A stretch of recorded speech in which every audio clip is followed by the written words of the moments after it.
Sejam muito bem-vindos à Escola Judicial Militar do Tribunal de Justiça Militar de Minas Gerais. Eu sou o professor Edmar, sou coronel da reserva da Polícia Militar de Minas Gerais, advogado com atuação na área criminal, no âmbito da justiça comum e, sobretudo, da justiça militar. Neste nosso segundo bloco, nós vamos tratar dos princípios norteadores do processo penal. No primeiro bloco, nós falamos dessa relação entre o processo penal e o Estado Democrático de Direito. E neste bloco vamos tratar, portanto, dos princípios norteadores do processo penal. Não será possível aprofundar em todos eles, mas vamos apresentar aqueles pontos mais importantes dentro da proposta da Escola Judicial Militar para este bloco. Vamos iniciar aqui com o princípio do devido processo legal. O artigo 5º da Constituição, inciso 54, disse que ninguém, absolutamente ninguém, pode ser privado da sua liberdade ou dos seus bens sem que seja submetido a um processo. Mas não é qualquer processo, é o devido processo legal. Nós estamos a tratar, portanto, neste primeiro princípio, que é um princípio guarda-chuva, debaixo do qual todos os demais princípios encontram guarida, estamos a tratar da essência da plenitude de defesa. Plenitude de defesa partindo-se do direito de ser ouvido. Portanto, não é obrigado a falar sobre os fatos, é o direito de ser interrogado, direito de ser informado dos atos processuais, acesso à defesa técnica, defesa promovida por um advogado, direito de falar sempre depois da acusação. Portanto, o interrogatório é o último ato da instrução criminal. Portanto, as testemunhas da defesa são ouvidas depois das testemunhas da acusação. Portanto, as alegações finais, no caso do processo de competência do Conselho de Justiça, alegação final oral, primeiro a acusação, depois a defesa.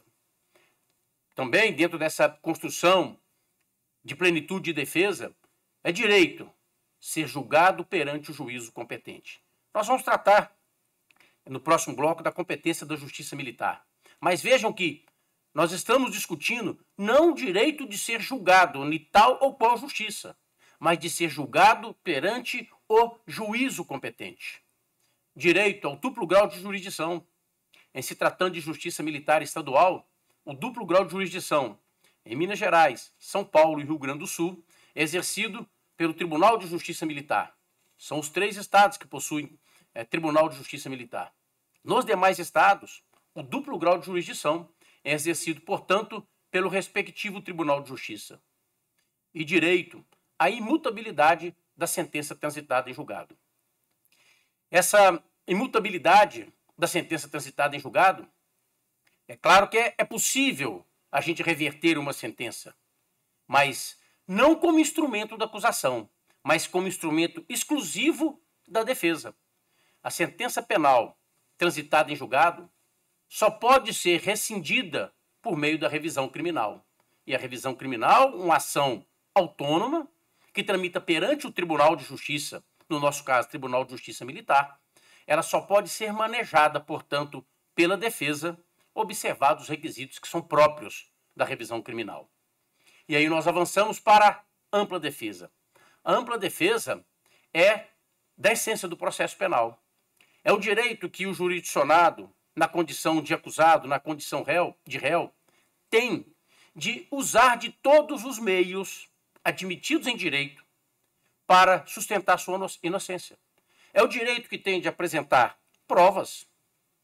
Mas a defesa, cabe à defesa apenas promover a dúvida. Absolutamente não é isso. Se a defesa tem provas da inocência, ela precisa apresentar essas provas da inocência. Isso é um direito à ampla defesa. Direito de arrolar testemunhas no número previsto em lei. Direito de, ao ser ouvido, exercer sua autodefesa. Esclarecer os fatos em juízo. Portanto, a ampla defesa é da essência do processo penal militar. E o contraditório? O contraditório não é só a ciência dos atos processuais, mas é a ciência e a efetiva participação no processo. E como que essa efetiva participação se dá? Por meio da defesa técnica e por meio do interrogatório. Como que essa efetiva participação se dá no processo? Apresentando as testemunhas, discutindo as provas apresentadas pelo Ministério Público, discutindo laudos, perícias, discutindo boletins de ocorrência, discutindo o inquérito policial, que é peça de informação, mas que serve de sustentáculo para o oferecimento da denúncia. Portanto, o contraditório, junto com a ampla defesa, caminham juntos, é da essência do processo penal militar. Mas vejam bem, o contraditório é a ciência e participação efetiva no processo, mas eu preciso somar a paridade de armas. É preciso dar ao jurisdicionado, por meio da defesa, uma igualdade de condições. Igualdade de condição no âmbito do processo penal. O Ministério Público não exerce apenas o papel de acusador. Ele não só promove a ação penal na condição de acusador. O Ministério Público tem o papel de custos legis, o papel de fiscal da lei. A defesa exerce tão somente a defesa. E aqui, quando eu trato de paridade de armas, quando a doutrina discute paridade de armas, está a dizer que é preciso, no âmbito do contraditório, permitir tanto a acusação quanto a defesa, no mesmo nível, dentro do processo penal, exercer o contraditório. Um outro princípio também muito importante para o processo penal, o princípio da publicidade. O princípio da publicidade, artigo 5º da Constituição, e no artigo 93 também da Constituição, trata desses dois princípios. No sentido de que, olha, a regra é que o processo é público.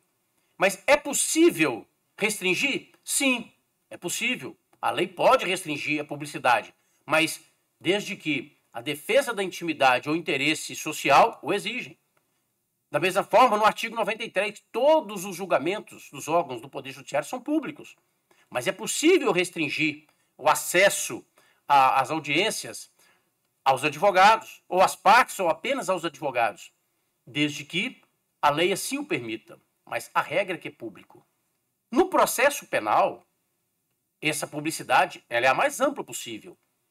No âmbito da Polícia Judiciária, no caso aqui, Polícia Judiciária Militar, por óbvio, né, que essa publicidade é restrita. E aí eu deixo aí a sugestão de leitura do artigo 16 do Código de Processo Penal Militar. E faço com vocês aqui a leitura do artigo 387 do Código de Processo Penal Militar. Vejam bem, a instrução criminal será sempre pública, é a regra. Mas de forma excepcional, o juiz de direito do juízo militar e o Conselho de Justiça, seja ele especial ou permanente, ele pode definir que a audiência será em sessão secreta. Pode restringir, portanto, o acesso das pessoas, desde que o exija o interesse da ordem, e aqui eu destaco, e a disciplina militares, além da segurança nacional. E por que eu destaco a disciplina militar?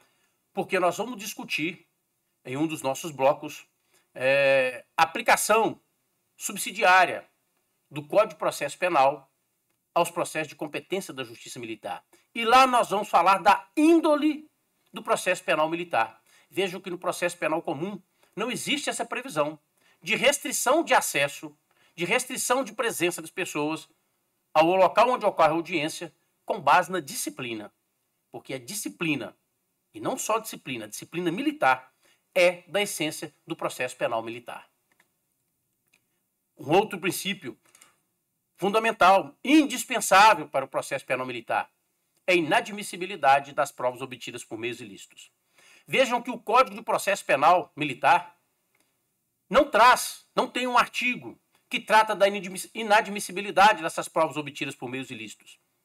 Vamos falar também um pouco dessa inércia do legislador em um dos nossos blocos, no sentido de que, ao alterar o Código de Processo Penal, inserindo o artigo 157, o legislador não alterou o Código de Processo Penal Militar.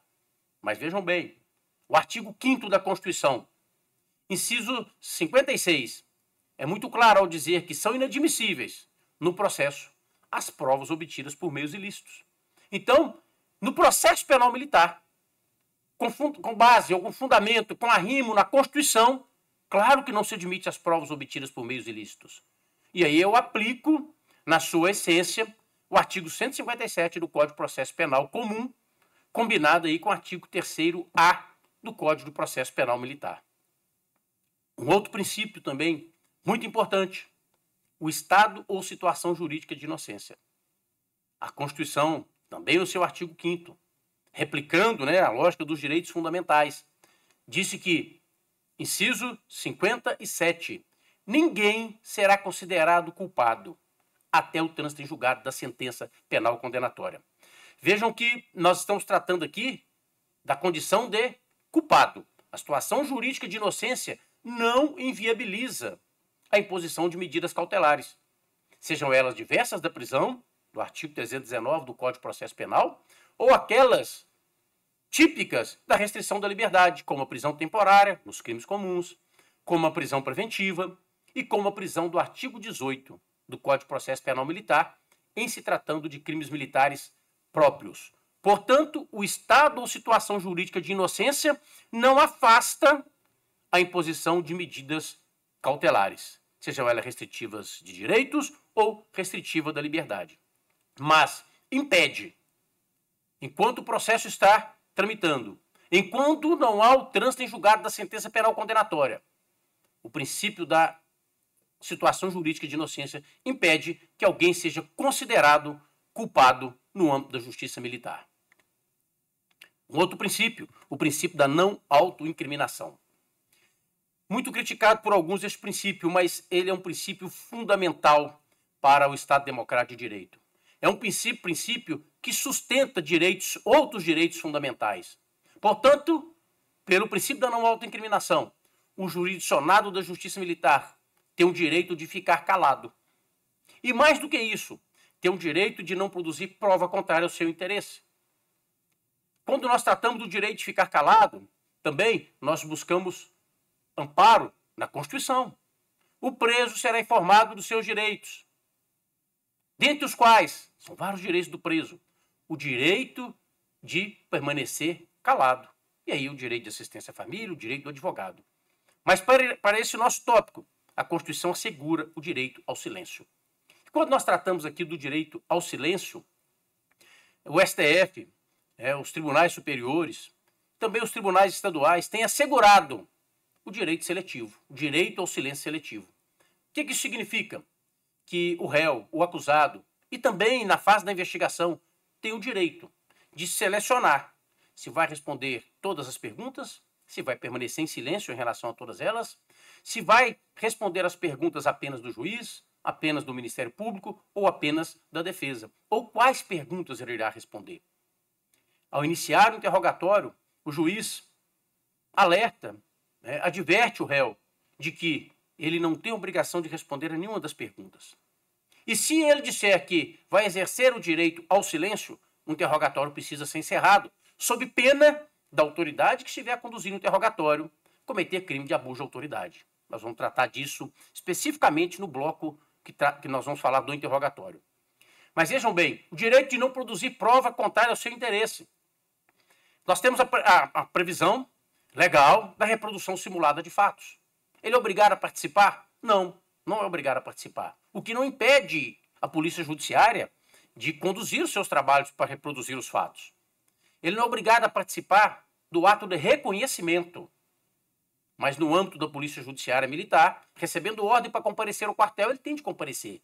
Mas não é obrigado a participar do ato. Porque, com fundamento no princípio da não autoincriminação, ninguém, e também o jurisdicionado da Justiça Militar, está obrigado a produzir prova contrária ao seu interesse. É o que traz o artigo 296, parágrafo 2º. Ninguém está obrigado a produzir prova que o incrimine. Também não está obrigado a produzir prova contra o seu cônjuge, descendente, ascendente ou irmão. Mas a não autoincriminação precisa ser discutida a partir da prática de crime para encobrir o crime principal. É possível, portanto, escudado no direito da não autoincriminação, que o réu, no nosso caso do processo penal militar, o jurisdicionado da Justiça Militar, pratique um outro crime, no sentido de que eu vou me preservar, e para me preservar eu vou cometer um outro crime? Certamente que não. O direito à não autoincriminação, ele não incorpora a possibilidade da prática de outros crimes. O artigo 347 do Código Penal, e se praticado por militar nas condições do artigo 9º, é crime militar, professor Haroldo tratou dessas alterações, né, legislativas aí, e explicou isso muito bem, o professor Gilmar Luciano também. Mas vejam bem, o artigo 347, quando eu altero o local de crime, quando eu altero os indícios, quando eu faço desaparecer indícios ou já provas com o objetivo de inovar no processo penal, mesmo que ele ainda não tenha começado, ou seja, na fase pré-processual, no local dos fatos, enquanto estou atendendo a ocorrência, no curso do inquérito ou do PIC, quando eu assim atuo, eu estou cometendo crime. E, ao cometer esse crime, eu não posso invocar o princípio da não autoincriminação. Da mesma forma, a lei de abuso de autoridade, o artigo 23. Inovar artificiosamente no curso de diligência, de investigação ou de processo o estado de lugar, de coisa ou de pessoa, com o fim de eximir-se de responsabilidade. Ou seja, eu não posso alterar a realidade fática com fundamento no princípio da autoincriminação, visando eximir-me das minhas responsabilidades, porque isso é crime, com a pena de detenção de 1 a 4 anos e multa. E se for o crime do artigo 347, nós temos uma pena baseada aí no parágrafo único de 6 meses a 4 anos. Lembrando que qualquer pena superior a 2 anos, o Ministério Público representa, no âmbito do tribunal, pelo processo de perda da graduação das praças ou processo de perda de posto e patente do oficial. Um outro princípio também, por demais importante no processo penal, a iniciativa das partes e a inércia da jurisdição. O processo penal democrático, processo penal ancorado no Estado Democrático de Direito, ele é um processo acusatório.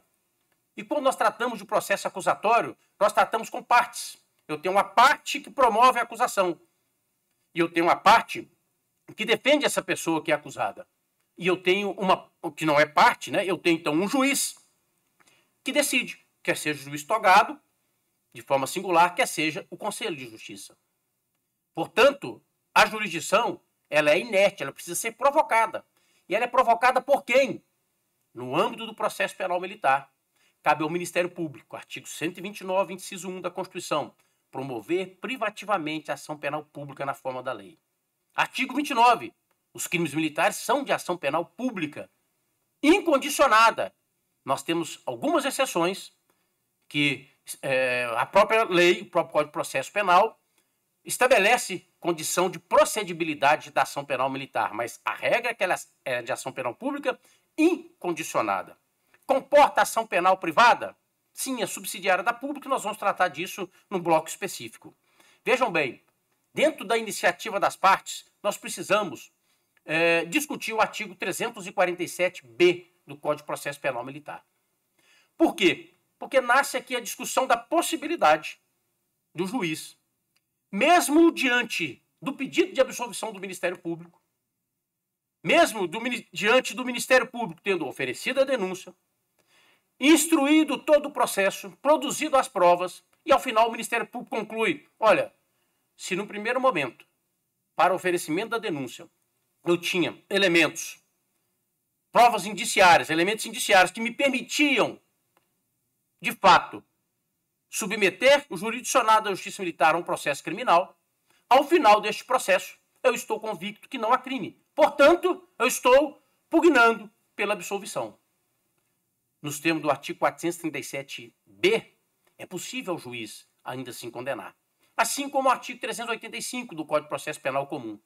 É possível, portanto, o Conselho, 4 oficiais e um juiz togado, ou o juiz singular, condenar, mesmo o Ministério Público tendo pleiteado a absolvição. Estaria o artigo 437-B e o artigo 385 contrariando o sistema acusatório? A jurisprudência admite essa possibilidade do juiz condenar, mas, em certa medida, estabelece como excepcional. Não é a regra. A regra, dentro do sistema acusatório, é que, se o órgão de acusação, que é parte, está pedindo absolvição, a defesa, por óbvio, também é absolvição, cabe ao juiz dar às partes o que as partes estão pedindo. Mas vejam bem, nós não podemos subtrair do juiz a possibilidade de condenar dentro da sua livre convicção motivada. Vejam o entendimento dos tribunais superiores, do STJ especificamente, e vamos apresentar o entendimento do nosso Tribunal de Justiça Militar também. Em 2022, o STJ, no processo de Rondônia, o agravo regimental no agravo em recurso especial, eu deixo o número dele para quem quiser avançar um pouco mais no estudo, vale a pena, o acórdão ficou muito bom. Para a quinta turma do STJ, caso o Ministério Público, que é o titular da ação penal, tenha pedido a absolvição do réu, vejam bem, como regra, não cabe ao juiz condená-lo. A regra, portanto, é Ministério Público de absolvição, juiz não pode condenar. Porque se assim o fizer, estará o juiz violando o princípio acusatório da separação entre a função de acusar e julgar. A mesma turma, portanto, né, a quinta turma, entendeu que para contrapor essa posição do Ministério Público que requer absolvição, a sentença condenatória deve ser muito bem fundamentada. E fundamentada de forma muito robusta, indicando, portanto, o juiz provas capazes de sustentar essa situação excepcional. Então, a regra é que o juiz não pode condenar quando o Ministério Público pede absolvição. Para condenar com fundamento no 437B ou no 385, o juiz precisa esclarecer, deixar de forma muito clara na própria sentença que aquela situação excepcional o permitia condenar com base nas seguintes provas dos autos. Mas vejam só para a sexta turma. Qual que é o entendimento da sexta turma, 2021, do mesmo STJ? O Ministério Público, quando pede a absolvição do réu nas alegações finais, esse pedido não vincula o juiz. Por que não vincula? Porque, segundo a sexta turma, o juiz pode decidir de maneira diversa ou até oposta à posição ministerial, partindo-se da lógica de que o juiz decide dentro do princípio do livre convencimento motivado. Nós vamos falar do livre convencimento motivado mais adiante em um dos nossos blocos. Portanto, para o STJ, sexta turma, independente de uma maior robustez das provas, o juiz não se prende ao pedido do Ministério Público de absolvição. E o que a proposta da Escola Judicial não é dizer como que o nosso juiz militar deve ou não deve agir impondo um entendimento, mas apresentar para o nosso juiz militar as possibilidades. Então, o juiz está convicto de que mesmo o Ministério Público requerendo absolvição, o caso é de condenação, o faça com fundamento na jurisprudência do STJ e de forma robusta. Fundamente o seu voto. O juiz militar está convicto de que o Ministério Público apresentou um requerimento nas alegações finais de absolvição e que, de fato, o caso é de absolvição e que, sendo o Ministério Público parte e o juiz não sendo parte, cabe a ele, portanto, entregar o que a parte está requerendo, que absolva. E eu trago aqui, portanto, o fundamento do próprio STJ. Mas se ele entende que precisa condenar, mesmo sem aprofundar nas provas, ele entende que eu estou convicto disso, condene, porque a sexta turma do STJ se o permite, dentro do seu livre convencimento motivado. É preciso que o juiz motive o seu voto, o juiz militar motiva o seu voto, o juiz togado motiva o seu voto. E aqui eu trago o entendimento do nosso Tribunal de Justiça Militar, da relatoria do nosso atual presidente, desembargador Jadir Silva, uma decisão de 2019, apelação criminal. Pedido de absolvição pelo Ministério Público em alegações orais. Não vinculação do Conselho de Justiça. Não é conselho de sentença. Vamos falar disso mais adiante. Conselho de Justiça. Aplicação do artigo 437B do Código de Processo Penal Militar. Observância dos princípios da indisponibilidade da ação penal, mas, sobretudo, do livre convencimento motivado. Portanto, se há prova suficiente para a condenação, e nesta apelação foi discutido o crime de abandono de posto, o Conselho, contrariando o pedido do Ministério Público e por óbvio da defesa, mas baseado nas provas dos autos, condenou e o tribunal manteve essa condenação. E nós encerramos, portanto, este nosso bloco, tratando aí dos princípios aplicáveis ao processo penal militar, selecionando aqueles que reputamos mais importantes para essa nossa discussão. E na nossa próxima aula, nós vamos tratar da competência da Justiça Militar Estadual.